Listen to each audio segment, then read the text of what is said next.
মহান রব্বুল আলামিন এ রাত্রি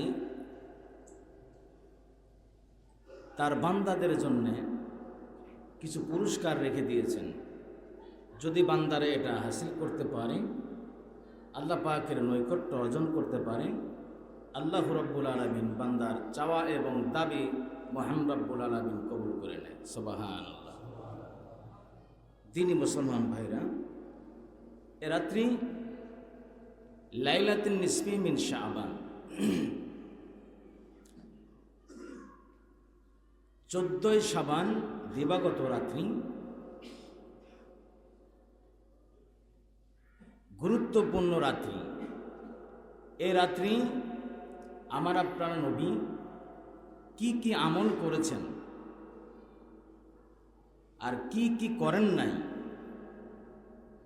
এটা আপনি আমি কিছুটা হলো আমরা জানি, ঠিক না বেঠিক? কিছুটা হলো জানি। অযথায় বিভ্রান্তিমূলক কিছু কথা বলে মানুষ, সমাজের মধ্যে জ্ঞানী বিচক্ষণী যারা আছে সাধারণ মানুষের মধ্যে একটি বিভ্রান্তি ছড়িয়ে দিচ্ছে, ঠিক না বেঠিক? বিভ্রান্তি ছড়িয়ে দিচ্ছে, যার কোনো ভিত্তি নেই, যার কোনো দলিল নেই। আচ্ছা বলুন তো সবাই, 14ই ফেব্রুয়ারি চলে গেল, এটা মুসলমানদের জন্যে, মুসলমান সন্তানদের জন্য কখনোই ভালোবাসা দিবস হতে পারে না। কথা খারাপ বলছি? দুই একজন বললেন আর সবাই বললেন না। মুসলমানের জন্যে এই দিনটিকে আদৌ ঠিক? কখনোই ঠিক নয়। 14ই ফেব্রুয়ারি একটি বিভ্রান্তিমূলক দিবস, ভ্যালেন্স ডে। ছোট্ট ছোট্ট ছেলেমেয়েরা 12 বছরের 13 বছরের ছোট্ট ছোট্ট ছেলেমেয়েরা রাস্তার মধ্যে দাঁড়িয়ে থাকে লাল ফুল নিয়ে, ঠিক না বেঠিক? লজ্জায় মরে যাই আমরা, লজ্জায় মরে যায়। ছোট্ট ছোট্ট মানুষগুলি এই কাজগুলি করতেছে কেন, কি জন্যে করতেছে? এটা কি আপনি আমি টের পেয়েছি? টের পাইনি। এটা একমাত্র মোবাইলটা যদি আমাদের ছোট্ট ছোট্ট সন্তানেরা যদি হাতে না নিতে পারত, কখনোই এই বিভ্রান্তিমূলক দিন তারা কখনোই পালন করত না, ঠিক না বেঠিক? ভালোবাসা দিবস নামে কোনো দিবস নেই। যদি দিবস নামের মুসলমানদের জন্য থেকে থাকে, সেটা ঈদুল আজহা, ঈদুল ফিতর এবং লাইলাতুন নিসফি মিন শাবান, ঠিক না বেঠিক?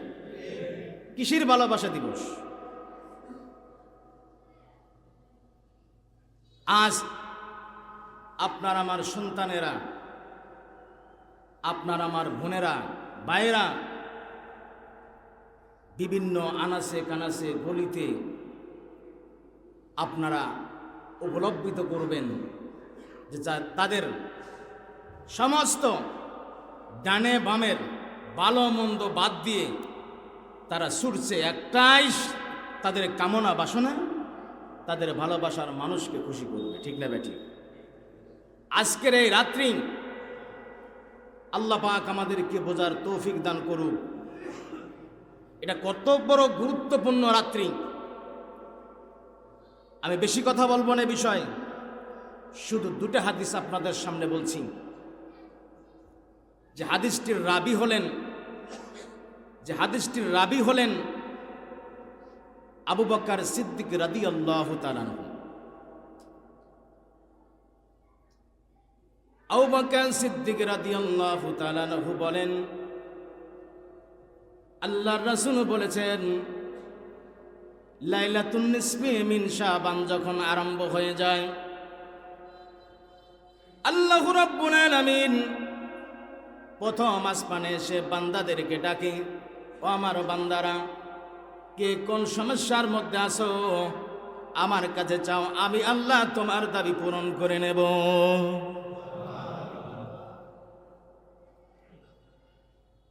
পাক বলেন, ও আমার নবী আপনি জানায়া দেন,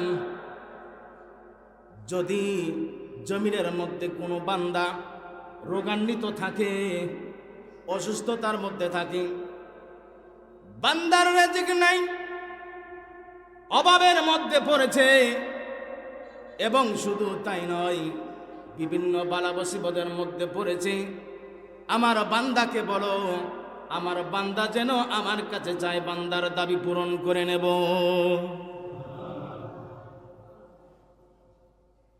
এটা সেই রজনী, অথচ আমরা এই রজনীতে এমন কিছু কর্ম করি, এমন কিছু কাজ করি যে কাজ করার কারণে আমাদের উপরে আমার আল্লাহ পাক বেরাজ, ঠিক না ব্যাঠিক?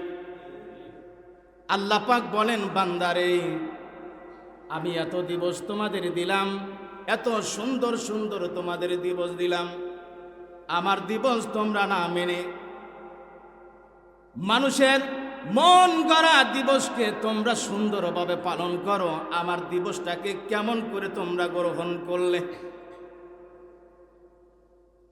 ও জমিনের মানুষ, এতে গুরুত্বপূর্ণ রাত্রি, সুন্দর পোশাক, যখন ভালোবাসার মানুষের কাছে যান সুন্দর পোশাক পরিধান করে এরপরে তার কাছে যান, সুন্দর ঘ্রাণ লাগায় এরপরে তার কাছে যান, ঠিক না ব্যাঠিক? এবং আশেপাশের বন্ধুদেরকে বলেন, দেখো তো আমারে কেমন লাগছে, ও আব্দুর রহিম, ও আব্দুর রহমান, আমাকে দেখো কেমন লাগছে। আমার প্রিয়জনের কাছে যাব, যাওয়ার মতো ডিলটা আমার হয়েছে নাকি? আব্দুর রহমানও বড় মজার মানুষ। আব্দুর রহমান বলে, দোস্তরে সব কিছু ঠিক আছে, কিন্তু চোখে মনে হয় সানগ্লাসটা দিলে মনে হয় ভালো লাগতো, ঠিক না ব্যাঠিক? এবার চোখে সানগ্লাস লাগাইয়া, চশমা লাগাইয়া আব্দুর রহমানের সামনে এসে বলে, এখন দেখো তো কেমন লাগছে? বলে, এখন ঠিক আছে, এখন হিরোর মতো লাগছে। সম্মানিত মুসলমান ভাইরা, কথাটি বলার উদ্দেশ্য হলো, আজ আপনারা ভালোবাসার দিবস আপনারা পালন করলেন, প্রিয়জনকে খুশি করার জন্য পালন করলেন, এত সুন্দর করে পালন করলেন। আমার আল্লাহ পাক লাইলাতুন নিসফি মিন শাবান দিল, এই লাইলাতুন নিসফি মিন শাবানের তুমি কি করলে? কে কে আছেন বলেন তো দেখি, আজকের থেকে ওয়াদা করবেন, যতদিন জমিনের মধ্যে বেঁচে আছি এই লাইলাতুন নিসফি মিন শাবান পাইলে আল্লাহ পাকের সন্তুষ্ট অর্জন করে যেন আমরা লাইলাতুন নিসফি মিন শাবান যেন অতিক্রম করতে পারি। আল্লাহ পাক আমাদেরকে কবুল করুক, সকলে বলুন আমিন।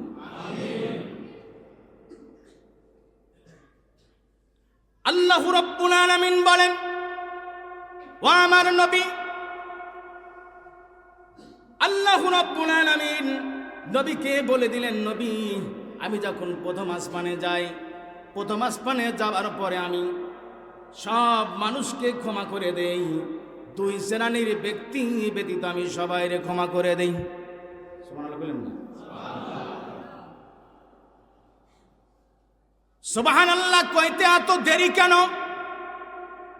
বারে বারে তো একই কথা বলি আমি।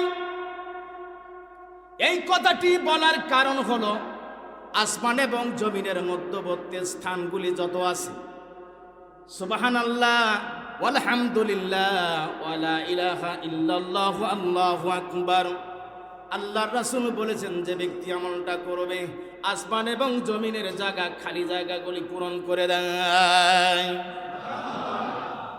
নেকির দ্বারা পরিপূর্ণ করে দেয়। অথচ সুবহানাল্লাহ বলতে এত কৃপণতা কেন? আল্লাহ পাক বলেন, ও আমার নবী আপনি জানিয়ে দেন, সকল মানুষকে ক্ষমা করা হয়, দুই শ্রেণীর মানুষ ব্যতীত সকলকে ক্ষমা করে দেওয়া হয়। এক নাম্বার হলো যারা কাফের, যারা মুশরিক, আল্লাহু রাব্বুল আলামিন তাদেরকে কখনো ক্ষমা করেন না। আচ্ছা বলুন তো সবাই, আল্লাহ পাক যা করতে পারেন এটা কি বান্দা করতে পারেন নাকি? একটু জোরে বলেন, পারেন নাকি? বান্দা করতে পারে না যেটা আমার আল্লাহ করতে পারে। যদি আপনি মনে মনে ভাবেন যে না আমার আল্লাহ যেটা করেছে বান্দাও পারে, এটার নামই হলো শিরক। 2 নাম্বার হলো হিংসুটে মানুষ আছে না নাই? একজনের ভালো আর একজন দেখতে পারে না। কয় আমার ভাই এত বড় হলো কেমনে? আমার ভাই 5 লক্ষ টাকার মালিক, আমি হলাম 2 টাকার মালিক। আমার ভাই আমার শত্রু হয়ে গেল, ঠিক না বেঠিক? এরপরে শুধু তাই নয়, কয় চেহারাটা তোমার ভালো, আমার চেহারা এত খারাপ কেন? বলুন তো সবাই, আল্লাহ পাক চেহারা যাকে দিয়েছেন, যাকে দেন নাই, মহান রব্বুল আলামিন দুজনকে আল্লাহ পাক সৃষ্টি করেছেন, ঠিক না বেঠিক? হিংসার কোনো কারণ নাই, হিংসা করার দরকার নাই। হিংসা করবেন কেন? আজ আপনাদেরকে বলছি, আমার কণ্ঠ সুন্দর, আপনার কণ্ঠ ভালো নয়। আপনি একজন আলেম, কিন্তু আপনি আমার মতো আলোচনা করতে পারেন না। আপনি হিংসা করেই বাঁচেন না, ঠিক না বেঠিক?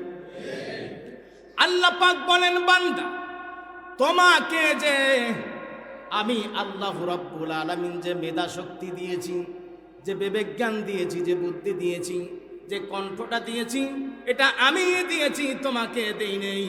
অন্য বিষয় তোমার জন্য আমি আল্লাহ পাক রেখে দিয়েছি, ঠিক না বেঠিক? এটা কত বড় গুরুত্বপূর্ণ রাত্রি। আয়েশা সিদ্দিকা রাদিয়াল্লাহু তাআলা তিনি ঘুমিয়ে আছেন। এমন সময় নবী সাল্লাল্লাহু আলাইহি সাল্লাম নামাজ আদায় করছেন। আয়েশা সিদ্দিকা রাদিয়াল্লাহু তাআলা মনে মনে ভাবলেন, আল্লাহর রাসূল এত সময় সিজদায় কেন গিয়ে আছেন? তিনি মনে মনে ভয় পেলেন, আল্লাহর রাসূল বুঝি জমিন থেকে বিদায় নিয়ে চলে গেল, আমরা নবী থেকে বুঝি মাহরুম হয়ে গেলাম। তিনি বোঝার জন্য আল্লাহর রাসূলকে আঙুল দিয়ে একটু খোঁচা মারলেন। খোঁচা মারার পরে আল্লাহর রাসূলের ঘুম ভেঙে গেল। আল্লাহর রাসূলের নামাজের ধ্যান শেষ করলেন। নামাজের ধ্যান শেষ করে যখন সালাম ফেরার পরে আয়েশারে বলেন, আয়েশা কেন তুমি আমারে খোঁচা মারলে? ইয়া রাসূলুল্লাহ, মনে মনে ভেবেছি আপনি বুঝি দুনিয়ার থেকে বিদায় নিয়ে চলে গেছেন, আমরা নবী থেকে বুঝি মাহরুম হয়ে গেলাম, এই জন্য একটু আঙুল দিয়ে খোঁচা দিয়েছি বোঝার জন্য। ইয়া রাসূলুল্লাহ, বেয়াদবি হলে মাফ করবেন। আল্লাহ রাসূল বলেন, ও আয়েশা, তুমি কি জানো না আজ কোন তারিখ? আজ কি রাত? কোন রাত্রি আমি আমল করছি তোমার কি জানা বাকি নাই? বলি, ইয়া রাসূলুল্লাহ, মনে নেই, একটু বুঝায়া দেন। আল্লাহর রাসূল বললেন, ও আমার স্ত্রী আয়েশা রে, আজ হলো সেই রাত, আজ হলো লাইলাতুন নিসফি মিন শাবান। আমি আমল করছি কেন না এই রাত বান্দার আমলনামা আল্লাহ পাকের কাছে দেওয়া হয়। জোরে কান আল্লাহু আকবার। আল্লাহ মহান রব্বুল আলামিন বান্দার আমলনামা যখন দেখবে, আমার আমলনামাটাও দেখবে আয়েশা। আমার আমলনামাটা যখন দেখবে তখন মনে মনে আমার আল্লাহ পাক বলবেন, আমার নবী আমলের মধ্যে আছে।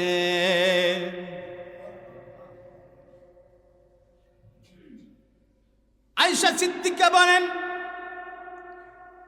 গভীর রজনীতে আমার ঘুম ভেঙে গেল। ঘুম ভাঙার পরে আমি হাত দিয়ে আল্লাহর রাসূলকে তালাশ করতে লাগলাম, রাসূল কোথায় গেল।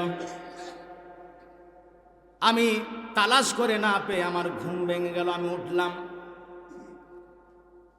বিভিন্ন জায়গায় খোঁজাখুঁজি করলাম। তালাশ করার পরে যখন পাইলাম না, দেখি আল্লাহর নবী জান্নাতুল বাকি কবরস্থানের পাশে দাঁড়িয়ে আছেন। সুবহানাল্লাহ। আল্লাহর রাসূলের কাছে গেলেন, আল্লাহর রাসূল ডেকে বললেন, আয়েশা রে, কেন তুমি এসেছো? কি জন্য এসেছো? বলে, ইয়া রাসূলুল্লাহ, আমি এসেছি চারিদিকে খোঁজাখুঁজি করার পর আপনার পাইনি। আমি ভাবছি শত্রু বাহিনী মনে হয় আপনারা আক্রমণ করেছে।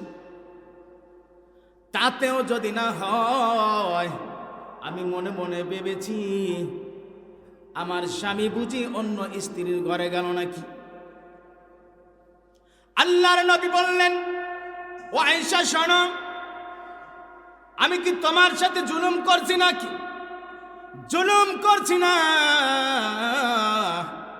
আজ কোন তারিখ জানো নাকি? আজ হলো সেই রাত, আজ হলো লাইলাতুন নিসফি মিন শাবান। সুবহানাল্লাহ বলেন না? কেন না রাত্রি আল্লাহ রাব্বুল আলামিন অধিক সংখ্যক মানুষকে মহান রব্বুল আলামিন মাফ করে দেয়। এই জন্য আজকের রাত্রি বেশি বেশি ইবাদত করবেন, বেশি বেশি আল্লাহ পাকের কাছে তওবা করবেন। আল্লাহ পাক যেন তওবাটা আপনাদের কবুল করে নেয়। কিন্তু বিভ্রান্তিমূলক কোনো কিছু করা যাবে না, আতশবাজি করা যাবে না, রাস্তাঘাটে মোমবাতি লাগানো যাবে না, আগরবাতি লাগানো যাবে না, ঠিক না বেঠি? মসজিদ ওইভাবে সাজানো যাবে না, আজকে দিনের জন্য যেন সাজাতেই হবে। আজকের রাত্রি আমরা আল্লাহ পাকের কাছে তওবা করে মাপ চেয়ে ক্ষমা চেয়ে এরপরে বিদায় নেব। আল্লাহ রাব্বুল আলামিন আমাদেরকে সেই তৌফিক দান করুক। সকলে বলুন আমিন। দ্বীনি মুসলমান ভাইরা, আজকের রাত্রি অনেকে মনে মনে বলেন এত রাকাত নামাজ পড়তে হবে, এত রাকাত নামাজ পড়লে আল্লাহ রাব্বুল আলামিন তাকে জান্নাত দিবেন, আল্লাহ রাব্বুল আলামিন তাকে মাফ করে দিবেন, জাহান্নাম থেকে মুক্তি দিবেন। এই ধরনের কোনো দলিলের কোনো হাদিস নাই। কিন্তু এটা বাস্তব। আজকের এই রাত্রি যদি আপনি আমার আল্লাহর কাছে মাফ চান, আমার আল্লাহ অবশ্যই অবশ্যই আপনারে মাফ করে দিবে। অনেকে মনে মনে বলেন আজকের রাত্রি যদি গোসল করি, যত ফোঁটা পানি আমার গায়ে থেকে ঝরবে সবগুলি গুনাহ আল্লাহ পাক মাফ করে দিবেন। সুবহানাল্লাহ কইলেন। এটা হলো হুজুকে বাঙালি, ঠিক না ঠিক? একটা ফোঁটা করে পানি পড়বে আর গুণগুলি ঝরে যাবে। এবং শুধু তাই নয়, আজকের এই রাত্রিতে ভালো মন্দ যা কিছু খাইব, অর্থাৎ পোলোয়া, বিরিয়ানি, যা কিছু আছে সুন্দর সুন্দর পাক করে স্ত্রীকে বলবো, টাকার তো কোনো অভাব নাই, তুই পাক করিস না কেন, ঠিক না ব্যাঠি? আরে বড় বড় চিংড়ি আনছি বাজার থেকে, বড় বড় ইলিশ আনছি, তুই কেন পাক করিস না? ঘটনাটা কি? কথা কয় না। স্ত্রী বলে, স্ত্রী আবার জাত, স্ত্রী বলে পাইছি একটা স্বামী, স্বামী তুমি আমারে সময় দাও, গ্যাসের চুলো তো বেশি সময় লাগবে না, অল্প সময়ের মধ্যে তোমার কাছে আমি নিয়ে আসবো পাক করে। স্বামী বলে আচ্ছা ঠিক আছে, আমি একটু মোবাইল টিভি, তুমি একটু নিয়ে আসো। এবার আধা ঘন্টার মধ্যে দুটা পাখি ক্লিয়ার। বলে এবার কয় আইটেম হয়েছে? বলে 4-5টা হয়েছে। মনে মনে বলতেছে হায় রে হায়, এরকম করে 5টা আইটেম আমি খাইলাম। খাবার পরে মনে মনে বললাম, 1 বছর গোটা 1 বছর আমি কি করব? এই 5 আইটেমের জিনিস আমি খাবো, কারণ এই খাবার জিনিস আমার আল্লাহ পাক দিবেন। বুঝতে পেরেছেন? এই খাবার জিনিস আমার আল্লাহ পাক দিবেন। আচ্ছা বলুন তো সবাই, আজকে আমার অসুখ হয়েছে, আজকে আমার কলেরা, আজকে আমি একটা প্রেম করেছি, আরেকজনকে নিয়ে চলে গেছে, আমি আজকে এই কাজটা করলাম, প্রতি বছরে এই 365 দিন কি এটা করা সম্ভব নাকি? কথা পায় না। 5 আইটেমের তরকারি খায়া তুমি বলতেছো যে আমি প্রতিদিন এই আইটেমই খাবো, আল্লাহ পাক আমাকে এটাই খাওয়াবেন। আল্লাহ রাব্বুল আলামিন বলেন, এই বিভ্রান্তিমূলক কথা, বিভ্রান্তিমূলক আলোচনা চলবে না। বাংলার মানুষ এখন সচেতন, কথা বলেন ঠিক না বেঠিক?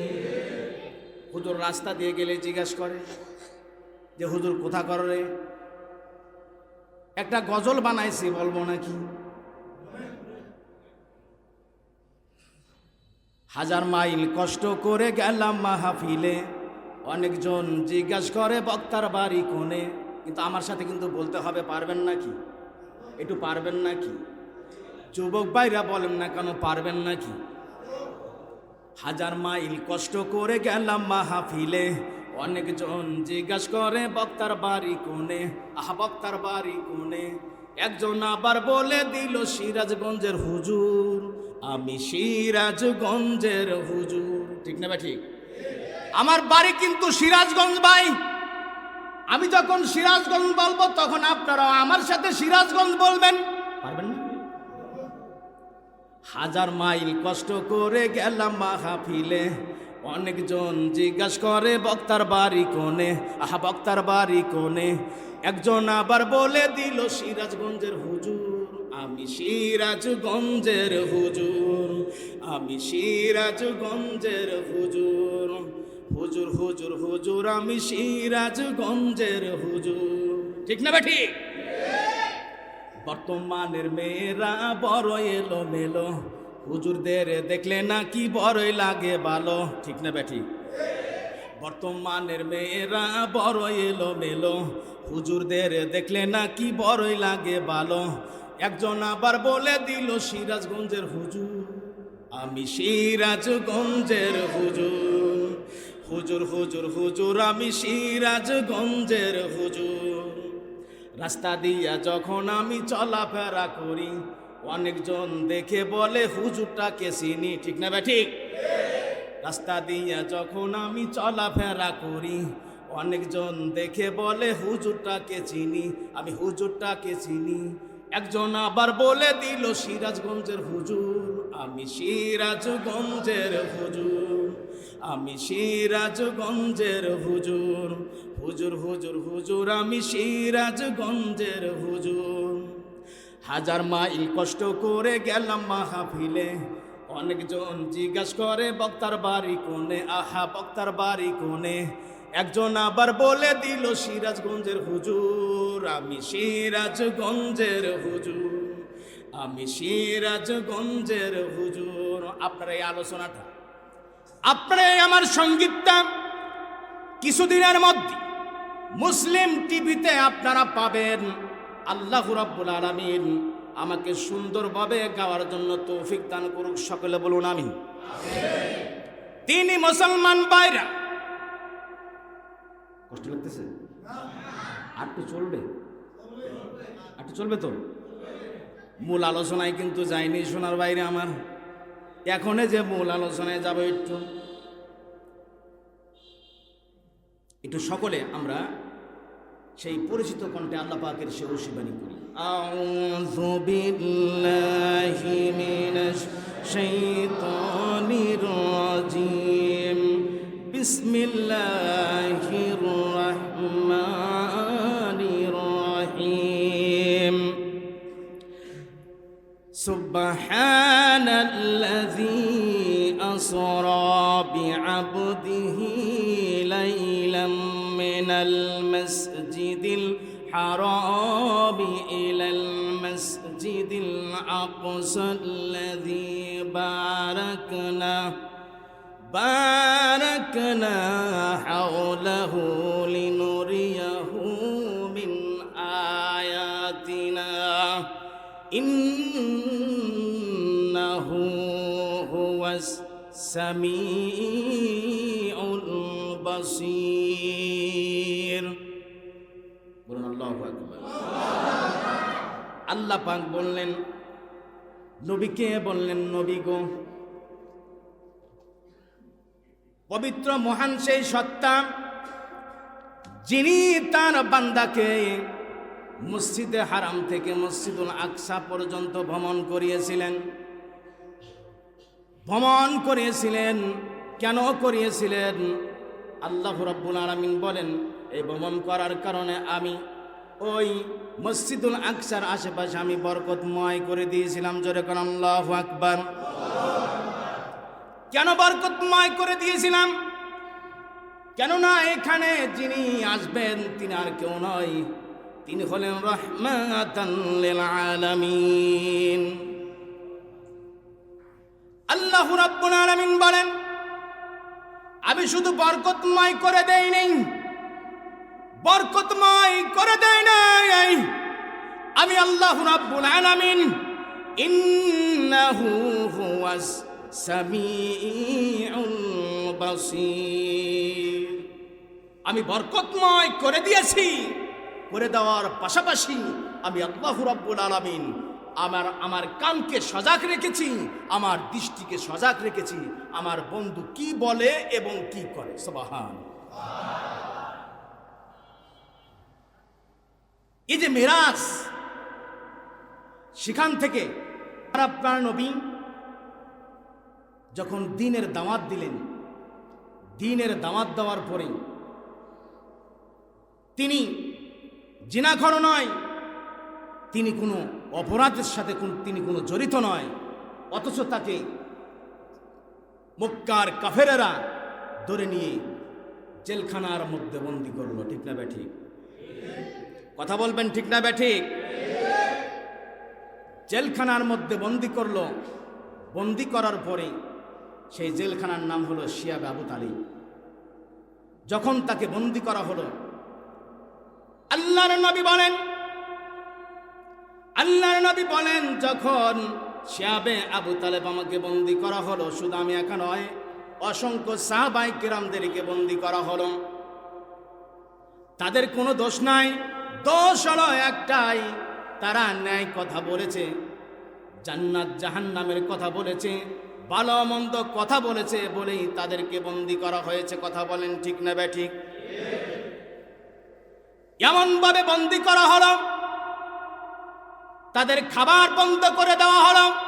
শিয়াবে আবু তালেব যখন আল্লাহ রাসূলকে যখন বন্দী করে ফেললেন, বন্দী করার পরে তাদের খানা পর্যন্ত বন্ধ করে দেওয়া হলো, পানি পর্যন্ত বন্ধ করে দেওয়া হলো। এক পর্যায়ে পানির অভাবে কিছু কিছু সাহাবায়ে কিরামের পেশাব পর্যন্ত হলুদ হয়ে গেল, লালে লাল বর্ণ হয়ে গেল।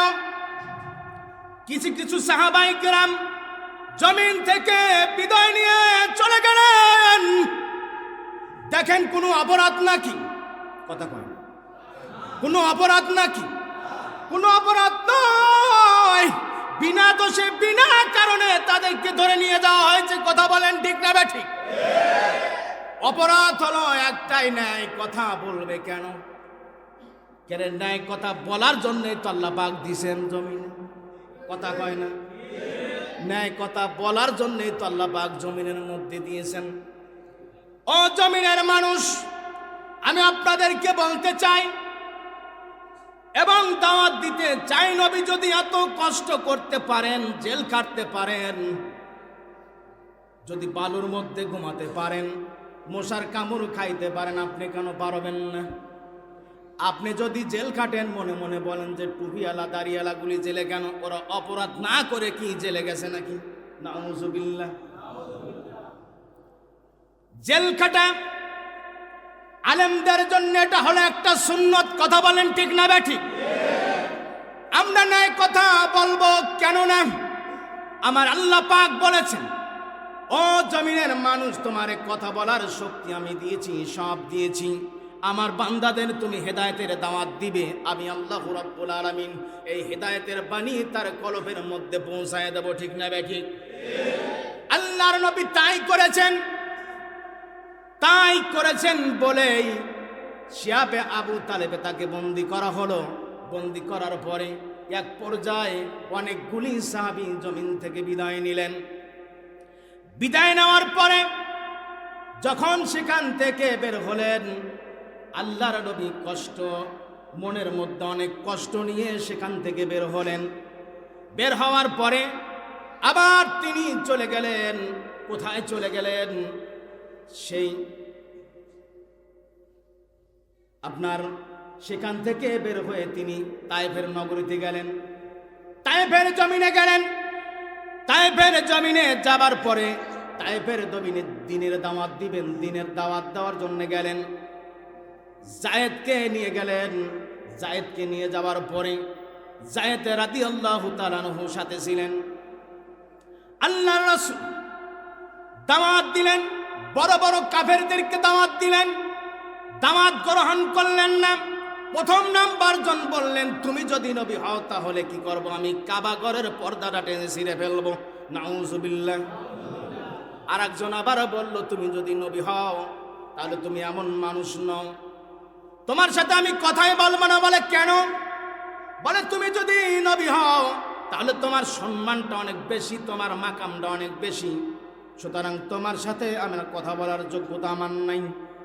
আর তুমি যদি নবী যদি না হও, তুমি এমন মানুষ নয় যে তোমার সাথে আমার কথা বলতে হবে। নাউযুবিল্লাহ। এরপর একজন বললেন, আল্লাহ বুঝি মানুষ পায় নাই, তোমার মতো মানুষকে আল্লাহ পাক নবী বানিয়েছেন। নাউযুবিল্লাহ। আল্লাহ নবী মনে কষ্ট নিয়ে যায়েদকে বললেন, যায়েদ রে, দাওয়াত দেওয়ার সম্ভব হলো না, চলো যাই, চলো বিদায় নিয়ে চলে যাই। আল্লাহ রাসূল তায়েফবাসীকে বললেন, মাপ চেয়ে বললেন, ও আল্লাহর বান্দারা, মেহেরবানি করে আমি যে তোমাদের কালেমার দাওয়াত দেওয়ার জন্য এসেছিলাম, এই কথাটা কুরাইশ বংশের কেউ যেন না জানে। এমনি তারা আমার উপরে অত্যাচার নির্যাতন করছে। আল্লাহর নবী মনে ব্যথা নিয়ে তিনি রওনা শুরু করলেন। ওই তায়েফের কাফেরেরা সবচেয়ে দুষ্ট প্রকৃতির ছেলেদেরকে লেলিয়ে দিলেন। যে যত মারতে পারবে পাথর, যে যত গালি দিতে পারবে তাকে তত পুরস্কার দেওয়া হবে। রওনা শুরু করলেন। যাইতে যাইতে পিছন থেকে আল্লাহ রাসূলকে অকৃত্য ভাষায় গালিগালাজ করতে শুরু করলেন। নবী আমার সহ্য করতে না পেরে কানের মধ্যে আঙুল দিয়ে দিলেন। এরপরও যখন সহ্য হলো না, পাশেই ছিল আগুনের বাগান, আগুনের বাগানের মধ্যে ঢুকে পড়লেন। যিনি মালিক ছিলেন তিনি বললেন, তেনাকে বললেন, একটু জায়গা দেওয়া যাবে নাকি? পিছনে শত্রু বাহিনী আক্রমণ করেছে, তারা বিদায় নিলে আবার আমি বের হয়ে চলে যাব। বাগানের মালিক বললেন, এটা সম্ভব নয়, তাড়াতাড়ি করে বের হয়ে চলে যান, আপনার স্থানে চলে যান, এখানে থাকলে আমার জন্য সমস্যা হবে। আল্লাহর রাসূল মনে কষ্ট নিয়ে বের হলেন। বের হয়ে তিনি যাচ্ছেন। প্রত্যেকটা কাফেরের হাতে ছিল পাথরের মতো বড় বড়। এই বড় বড় পাথরগুলি প্রত্যেকটা কাফেরের হাতে যখন আল্লাহর রাসূলকে লক্ষ্য করে মারতে আরম্ভ করলেন, আল্লাহর রাসূলের গায়ে শরীরের মধ্যে লাগতে শুরু করলো। আল্লাহর রাসূল ক্লান্ত হয়ে গেলেন। গা ফেটে, কপাল ফেটে, পা ফেটে, হাত ফেটে রক্তগুলি বের হতে লাগলো। আল্লাহর রাসূল জ্ঞান হারিয়ে জমিনের মধ্যে পড়ে গেলেন। জমিনের মধ্যে পড়ে গেলেন। জমিনের মধ্যে পড়ে যাওয়ার পরে এরপরও পাথর মারা তারা বন্ধ করেন। এক পর্যায়ে পাথর মারতে মারতে আল্লাহর রাসূলকে একদম নিঃশ্বাস পড়ায় চলে যাবে এমন অবস্থায় হয়ে গেছে। যায়েদ রাদিয়াল্লাহু তাআলা ডাক দিয়ে বললেন, ও তায়েফের যুবকেরা শুনে নাও, আমার নবীর আর মাইরো না, আমার নবী আর তায়েফের জমিনে আসবে না, আমার নবী তায়েফের জমিনে আর দাওয়াত দেওয়ার জন্য আসবে না কালেমার। এরপরও আমার নবীর তোমরা মাইরো না। আমার নবীর মা নাই, বাবা নাই, আপন বলতে কেউ নাই। আমার নবী টাকা চাওয়ার জন্য আসেন, পয়সা চায় না, ক্ষমতা চায় না, কোনো কিছু চায় না। আমার নবী চায় কি চায়? আমার নবী বলে, আমার উম্মত যদি জাহান্নামের আগুন থেকে বাঁচে তাতেই আমার জীবনটা ধন্য। সুবহানাল্লাহ বলেন না? আল্লাহর নবী জ্ঞান হারিয়ে পড়ে আছে, অল্প সময় পরে আবার একটু জ্ঞান ফিরলেন। যায়েদ রাদিয়াল্লাহু তাআলা আনহু দৌড়ে টেনে তুললেন। এবার যাচ্ছেন কাফের বেঈমান আবার পাথর মারতে আরম্ভ করল। পাথর মারতে মারতে এক পর্যায়ে যখন তারা তাদের ক্ষান্ত হলো যে না পাথর মারা শেষ, আমাদের আপিত্ত মিটেছে, তাদের টার্গেট ছিল হলো যে পা দিয়ে জমিনে হেঁটে তায়েফের ময়দানে আইসে ওই পাঁচজনও ঠিক পথে না নিয়ে যেতে পারে। যখন কাফের বেঈমানেরা চলে গেল, আল্লাহর রাসূল কে দিয়ে যায়েদ রাদিয়াল্লাহু তাআলা আগুনের গাছের ছায়ার নিচে গেলেন। ছায়ার নিচে যাবার পর আল্লাহ রাসূলের জ্ঞান হারিয়ে গেছে, জ্ঞানটা হারিয়ে গেছে। আল্লাহর রাসূলকে দেখে যায়েদ কান্দে, চোখের পানিগুলো ছেড়ে কান্দে, ইয়া রাসূলুল্লাহ, তায়েফবাসী আপনারে চিনল না, আপনারে কষ্ট দিল ইয়া রাসূলুল্লাহ। আল্লাহর রাসূল জুতা মোবারক লালে লাল হয়ে গেছে, জামা মোবারক লালে লাল হয়ে গেছে। এরপর আমার আপনার নবী ওই কাফেরদের জন্য বদদোয়া করেন নাই। আল্লাহর রাসূল বললেন, যায়েদ রে, আমার জুতোটা কেন তুমি কেমনে টান দিলে, এত জোরে কেন টান দিলে? যায়েদ, তুমি যেভাবে টান দিয়েছ আমার কলিজাটাই বুঝি ছিঁড়ে গেল, আমার কলিজাটা ছিঁড়ে গেল। যায়েদ, এত জোরে টান দিছ কেন? আল্লাহর রাসূলের কষ্ট দেখে আল্লাহ রাব্বুল আলামিন জিবরাইলকে পাঠালেন, জিবরাইলে যাও। জিবরাইলকে পাঠালেন, মিকাইলকে পাঠালেন। জিবরাইল এসে বললেন, ইয়া রাসূলুল্লাহ, আল্লাহ পাক আপনাকে সালাম দিয়েছেন, জোরে কান আল্লাহু আকবার। আল্লাহ পাক তোমাকে সালাম দিয়েছেন, বলেছেন ইয়া রাসূলুল্লাহ, আপনি যদি বলেন তায়েফের ময়দান 1 মিনিটের মধ্যে ধূলিসাৎ করে দেব। এদের দুটি পাহাড় আছে, পাহাড়ের চিপার মধ্যে ফেলে তায়েফ নগরী ধ্বংস করে দেব অথবা উল্টায় দেব। আপনি যদি শুধু খালি বলবেন, বলার পরে 1 সেকেন্ড সময় দেব না।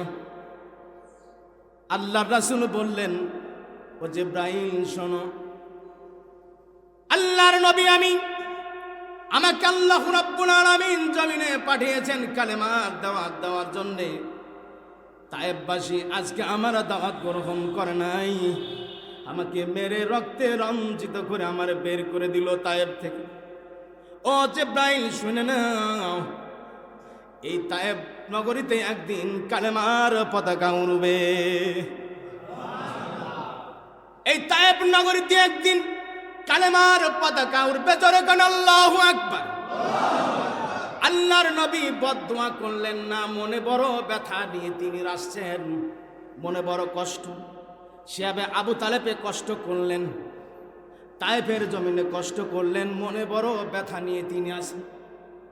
আল্লাহ পাক জিবরাইলকে ডেকে বললেন, জিবরাইল তাড়াতাড়ি করে আমার বন্ধুর কাছে যাও, আমার বন্ধুরে বলো আমি তাকে দাওয়াত দিলাম, জোরে কোন আল্লাহু আকবার।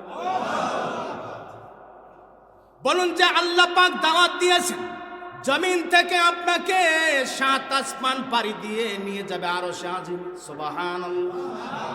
আমার নবীর কষ্টগুলি আমি দূর করে দেব। আল্লাহর নবী উম্মে হানি তার ঘরে তিনি শুয়ে আছেন। মুফাসসিরিনে কিরামগণ বলেন, কেউ বলেছেন হিজরতের 6 মাস আগে তিনি মেরাজ করেছেন, কেউ বলেছেন 6 মাস আগে নয়, কেউ বলেছেন 8 মাস আগে, কেউ বলেছেন 11 মাস আগে, কেউ বলেছেন 1 বছর আগে। কিন্তু আল্লাহর নবী হিজরতের পূর্বেই তিনি মেরাজ করেছেন। এবং কোন মাসে করেছেন এটা নিয়েও ইখতিলাফ রয়েছে। কেউ বলেছেন রবিউল আউয়াল, কেউ বলেছেন রবিউল সানি, কেউ বলেছেন রজব, কেউ বলেছেন রমজান, কেউ বলেছেন শাওয়াল মাসে। কিন্তু মুফাসসিরে কিরামগণ বলেন রজব মাসের 27 তারিখে আল্লাহ রাসূল মেরাজ করেছেন। আল্লাহ রাসূল, কষ্ট লাগতেছে? আল্লাহ রাসূল উম্মে হানির করে ঘুমিয়ে আছেন। অল্প সময়ের মধ্যে জিব্রাইল আসলেন। উম্মে হানি বলেন জিব্রাইল আসার পরে সাদ কেমন জানি একাই ভেঙে গেল। সুবহানাল্লাহ, সাদ ভেঙে গেল। আমি লক্ষ্য করলাম শুধু জিব্রাইল নয়, আরো অসংখ্য ফেরেশতা তার সাথে ছিল, রহমতের ফেরেশতা। জোরে কান আল্লাহু আকবার। আল্লাহ রাসূল ওই সময় তিনি ঘুমেও ছিলেন না, আবার জাগ্রতও ছিলেন না, মাঝামাঝি ছিলেন। উম্মে হানি বলেন আমার স্বামী মুহাম্মদ সাল্লাল্লাহু আলাইহি ওয়াসাল্লামকে ধরে নিয়ে গেলেন, হাতিমে কাবার কাছে নিয়ে গেলেন। কাবার সামনে তাকে শোয়াইয়া দেওয়া হলো। শোয়াইয়া দেওয়ার পরে সেখান থেকে ফেরেশতাদের মাধ্যমে নিয়ে যাওয়া হলো জমজম কূপের সামনে। জমজম কূপের সামনে নিয়ে আল্লাহর রাসূলের দেহ মোবারক কাটলেন। দেহ মোবারক কাটার পরে তার কলবটা বের করলেন এবং জমজমের পানি দিয়ে সুন্দর করে দৌত করলেন। সুবহানাল্লাহ। জমজমের পানি দিয়ে দৌত করলেন। দৌত করার পরে জান্নাতি সেই তস্তুরি নিয়ে যাওয়া হলো, যার মধ্যে তস্তুরি নিয়ে যাওয়া হলো। এই তস্তুরি সাধারণ কোনো জিনিস নয়, যেখানে ঈমান এবং জ্ঞান সমস্ত কিছু পরিপূর্ণ দিয়ে আল্লাহর রাসূলের কলবের মধ্যে পুনরায় ঢুকাইয়া দিলেন। ঢুকিয়ে দেওয়ার পরে বন্দী করে দিলেন, আটকিয়ে দেওয়ার পরে আল্লাহর রাসূলকে বললেন, ইয়া রাসূলুল্লাহ, এবার জাগ্রত হন। আল্লাহর রাসূল জাগ্রত হয়েছিলেন, তাকে উঠতে বললেন, উঠলেন। ওঠার পরে জান্নাত থেকে একটি বোরাক আনা হলো। এ বোরাক বেশি বড়ও নয়, ঘোড়ার মতোও নয়, খচ্চরের মতো নয়, মাঝামাঝি। এত বড় একটি বাহন আনা হলো। বাহন আনার পরে বাহনের মধ্যে আল্লাহর রাসূল উঠবেন।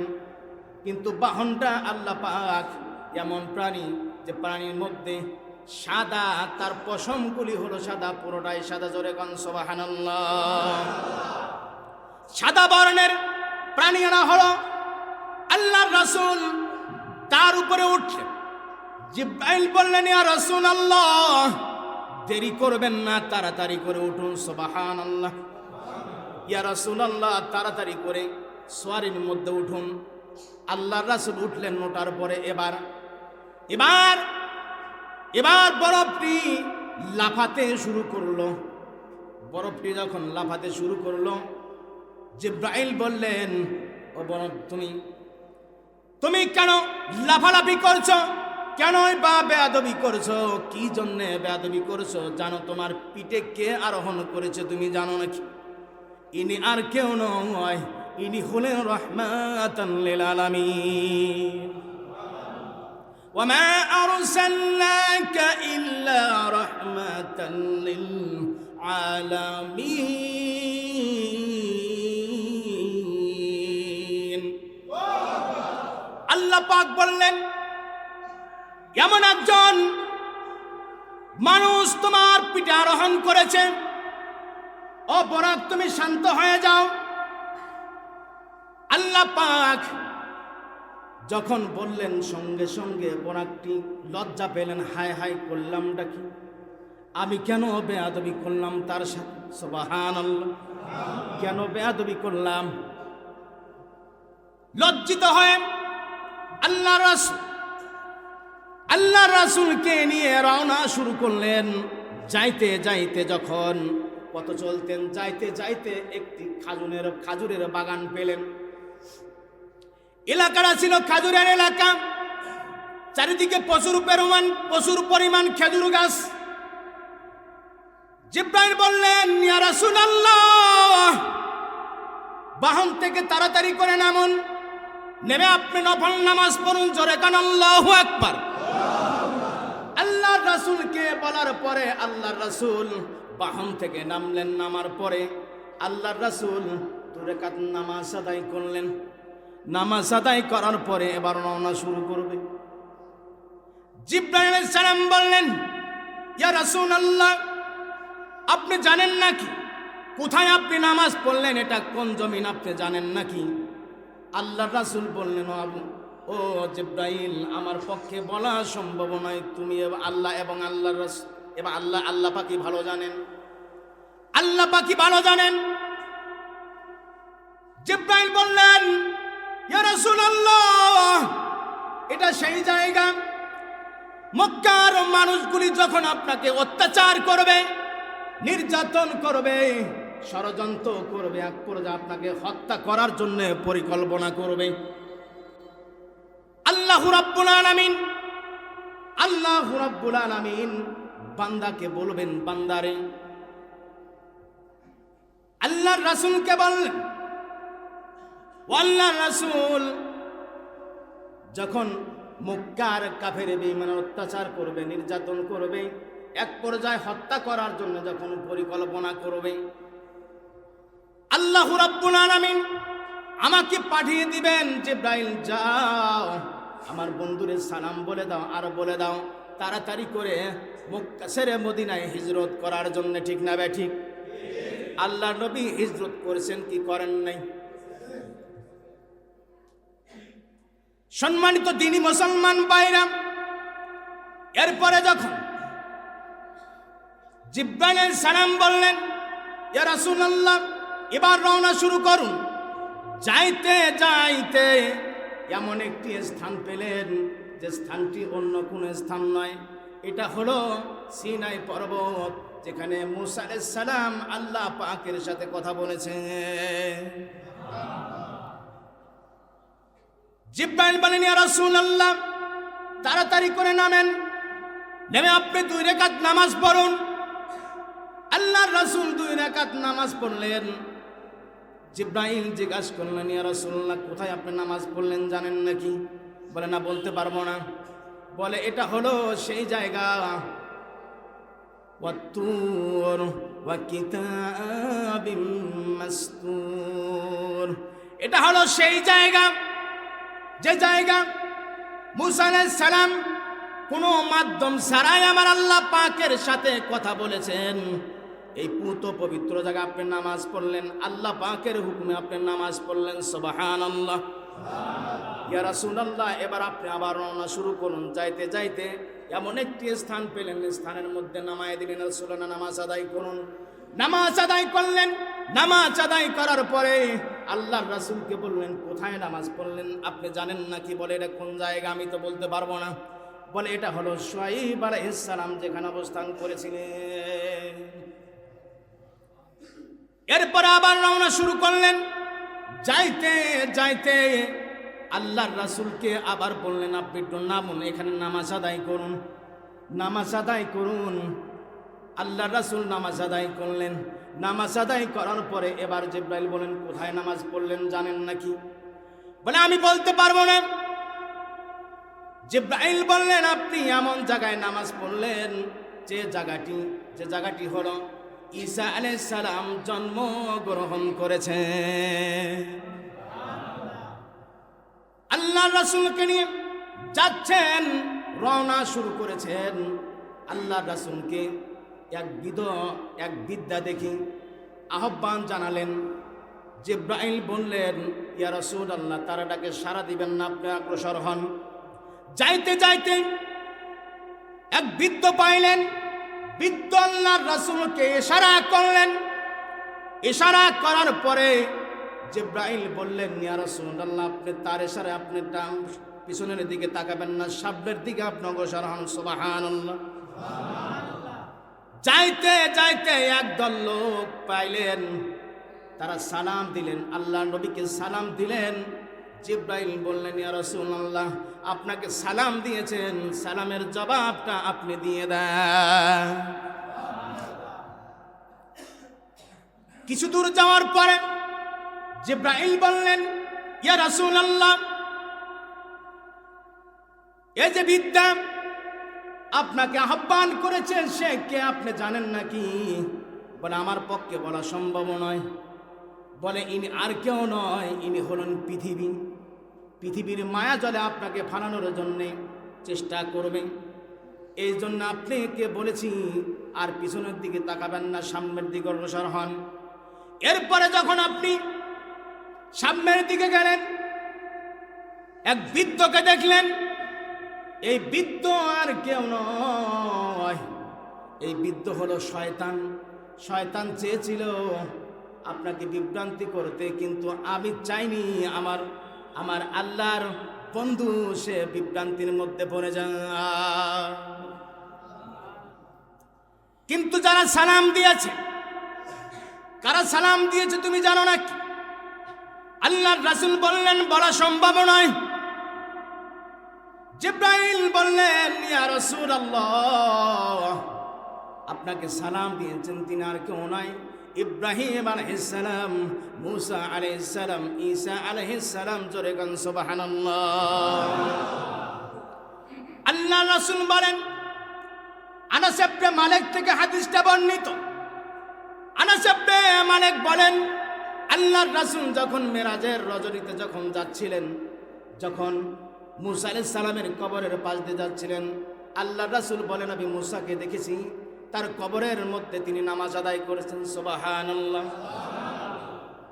এবং শুধু তাই নয়, আবু সাঈদ খুদরি রাদিয়াল্লাহু তাআলা আনহু তিনি বলেন, এবং হাদিসটা আরেকজন বর্ণনা করেছেন, আব্দুল্লাহ ইবনে আব্বাস রাদিয়াল্লাহু তাআলা আনহু তিনি বলেন, আল্লাহর রাসূলের মুখ থেকে, জবান থেকে শুনেছি, আল্লাহর রাসূল যখন মেরাজে গেলেন, মেরাজে যাওয়ার পথে আল্লাহর রাসূল দাজ্জাল এবং জাহান্নামের দ্বাররক্ষক যে ফেরেশতা মালিক ফেরেশতা, তার সাথে সাক্ষাৎ করেছেন। সুবহানাল্লাহ।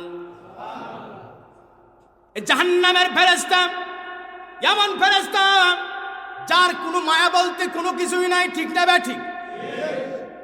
আরে এমন মানুষ জমিনের মধ্যে আছে, আপনার পাশেই মানুষ আছে, মারতে মারতে রক্তে রঞ্জিত করে, এরপরও বলে না মারিস না। এমন মানুষ আছে না নাই? ওই আল্লাহ পাক মালিক, এই মালিক ফেরেশতাকে বানাইছেন যার কোনো দিলে কোনো মায়া নাই, কোনো কিছুই নাই। কথা বুঝতে পেরেছেন নাকি? সোনার ভাইজানেরা আমার,